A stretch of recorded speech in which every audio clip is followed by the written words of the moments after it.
Dear students, today we will discuss developing, maintaining and utilizing teaching learning material. This is your unit third topic. First of all, we will discuss about teaching learning material. Teaching learning material refers to those material that is used to facilitate learning and teaching. It means any material by which teaching learning effectiveness can be enhanced. There is an old saying, I hear, I forgot, I see, I remember, I do, I understand. जो हम सुनते हैं वो हम भूल जाते हैं, जो हम देखते हैं वो हम याद रखते हैं, जो हम करते हैं वो हम समझते हैं। And it is calculated that we learn 1% through test, 1.5% through touch, 3.5% through smell, 11% through hearing and 83% through sight. We all know that senses are the gateways of knowledge. We acquire knowledge only through our sense organs. जो हम याद करते हैं उसमें से हम remember कर सकते हैं 20% of what we hear, 30% of what we see, 50% of what we see and hear, 80% of what we say and 90% of what we say and do. आप इस टेबल के माध्यम से ये जान सकते हैं कि जो हम सुनते हैं वो हम सिर्फ 20% याद रख सकते हैं, जो हम देखते हैं वो हम 30% रख सकते हैं, पर जो हम जिस चीज़ को हम देखते भी हैं और सुनते भी हैं वो हम 50% तक याद रख सकते हैं, जो हम बोलते हैं वो हम 80% और जो हम क्रिया द्वारा सीखते हैं या जिसका अनुभव हम करते हैं वो हम 90% तक याद रख सकते हैं। तो इस टेबल के माध्यम से हम कह सकते हैं कि जो अनुभव है या फिर एक्सपीरियंस है वो सबसे मेजर रोल प्ले करता है। और हमारे एक्सपीरियंस में 3 एस्पेक्ट्स आते हैं, cognitive, affective and psychomotor. Cognitive हमारा जुड़ा है thinking, knowing and problem solving के साथ। Affection is related to feelings and psychomotor is related to locomotive activities. तो हम ये कह सकते हैं कि हम जितने ज़्यादा अनुभव बच्चों को कराएंगे उतना ज़्यादा ही बच्चों को समझ में आएगा। जो पद्धति हमारे भारतीय शिक्षा प्रणाली में अपनाई जाती है जैसे लेक्चर मेथड, तो उसका सिर्फ बच्चे 20% ही याद रखते हैं। जिसमें अध्यापक कुछ दिखाते हैं वो उससे थोड़ा सा ज़्यादा है, जिसमें दिखाने के साथ बोलते हैं वो 50% है और क्रिया द्वारा 90% याद रख सकते हैं। और ये हम एजुकेशन में किस प्रकार कर सकते हैं, ये हम शिक्षण अधिगम सामग्री की सहायता के द्वारा कर सकते हैं। शिक्षण अधिगम सामग्री जैसे कि हमने किया, ये वो सामग्री है जो हमारी टीचिंग लर्निंग एक्टिविटीज़ को एनहांस करती है।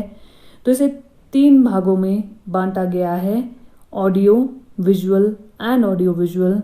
ऑडियो में वो सामग्री आती है जिसको हम सिर्फ सुन सकते हैं जैसे radio and tape recorder. Visual जिसको हम देख सकते हैं, जिसका प्रयोग कक्षा में आसानी के साथ किया जा सकता है जैसे black board. Black board readily available teaching add है जो हर समय अध्यापक के पास कक्षा में मौजूद रहती है। Chart, picture, graph, model, map, poster, इनका प्रयोग अध्यापक अपने विषय के अनुसार कर सकता है। देन ऑडियो विजुअल जिसको हम सुन भी सकते हैं और जिसको हम देख भी सकते हैं, TV, computer and films. Films यहाँ पे एजुकेशनल फिल्म्स से अभिप्राय है और कंप्यूटर के द्वारा कंप्यूटर असिस्टेड इंस्ट्रक्शन प्रोवाइड की जाती है। इसको हम एक और क्लासिफिकेशन के द्वारा समझ सकते हैं, projected, non projected and experiential.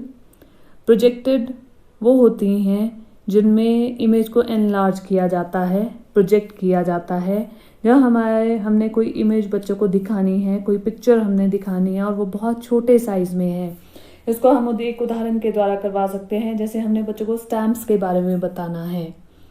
Stamps जो हैं, जो एनवेल्प में पोस्टेज के काम आती हैं, वो बहुत छोटी होती हैं और अगर हमने वो बच्चों को कक्षा में दिखानी है तो सब बच्चों को हम एक साथ वो नहीं दिखा सकते हैं।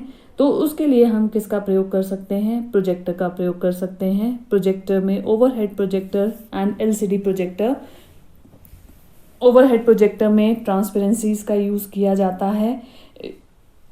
ट्रांसपेरेंसीज को पहले से बना के भी रखा जा सकता है और ओवरहेड प्रोजेक्टर पे ट्रांसपेरेंसी को रख कर ओवरहेड प्रोजेक्टर पेन्स के साथ उसके ऊपर साइड बाय साइड लिखा भी जा सकता है। और ये एक स्क्रीन पर प्रोजेक्ट होती हैं। प्रोजेक्टर का बेसिकली काम होता है कि वो इमेज को एनहांस करता है, एनलार्ज करता है। एलसीडी प्रोजेक्टर कंप्यूटर के साथ अटैच होता है। इसका वर्क प्रिंसिपल भी सेम है कि ये भी इमेजेस को एनलार्ज करता है जो हम कंप्यूटर के द्वारा बच्चों को दिखाना चाहते हैं। जैसे हम किसी प्लेस पे बच्चे को नहीं ले जा सकते हैं पर हमने उसका अनुभव बच्चे को कराना है तो वो हम एलसीडी प्रोजेक्टर के द्वारा करवा सकते हैं। मूवीज़, एजुकेशनल मूवीज़ हम बच्चों को दिखा सकते हैं। जितनी भी मूवीज़ थिएटर में दिखाई जाती हैं वो सारी प्रोजेक्टर के द्वारा ही दिखाई जाती हैं। नॉन प्रोजेक्टेड टीचिंग एड्स वो होती हैं जिनमें इमेज को एनलार्ज नहीं किया जाता है, जैसी इमेज होती है वैसी ही दिखाई जाती है। जैसे ब्लैक बोर्ड कक्षा में अवेलेबल टीचिंग एड है तो उसका साइज़ बढ़ता या घटता नहीं है, वो जितने साइज़ का क्लास में है वो उतने ही साइज़ का रहता है।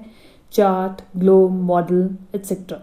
एक्सपीरियंशियल टीचिंग लर्निंग मटेरियल के अंतर्गत वो टीचिंग लर्निंग मटेरियल्स आते हैं जिनके द्वारा हम अनुभव प्राप्त करते हैं, जैसे field trip, excursion, exhibition, science museum.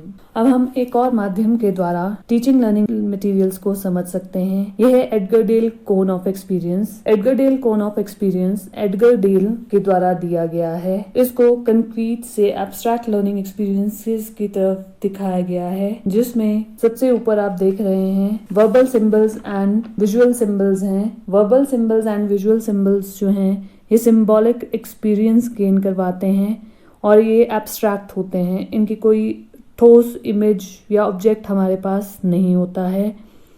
Then learning through observation या आइकॉनिक एक्सपीरियंसेस में आते हैं recordings, radio, still pictures, motion pictures, educational TV, exhibits, study trip, demonstrations and then direct purposeful experience जो हम कार्य के द्वारा सीखते हैं, that is dramatised experiences, contrived experiences होते हैं जो हम सिमुलेशन के द्वारा गेन करते हैं, डायरेक्ट पर्पसफुल एक्सपीरियंसेस जिसमें हम कुछ अनुभव गेन करते हैं। इसे लर्निंग बाय डूइंग भी कहा जाता है।